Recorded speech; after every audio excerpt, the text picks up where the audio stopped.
Hey, what's up, guys? This is Jeff, and I'm doing my day trading recap for Friday, October 25th. So I traded INTC at the open, and yeah, I had it was a one and done day for me, so that was good, and I followed my rules. So let me show you what I did. So I was watching this. This thing opened up super strong. Look at that move, good volume.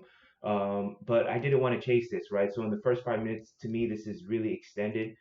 There's really no good entry there. So I really wanted to see where it was going to pull back and where there could be a possible support level. So what I saw here was an ABCD pattern here on the 1 minute.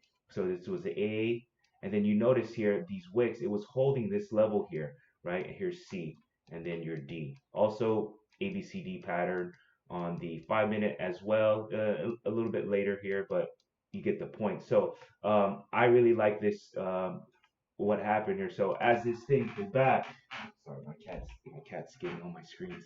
So yeah, as you can see, it was holding this level here.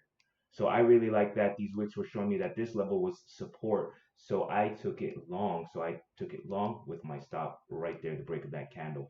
So it took a while for this to get going. It's kind of chopping, and eventually getting over this level here, which was at the time the high of the day, and it cracked it. So I took partials on the way up. I had this level at 50, 55.85 level, which I took more profits at. But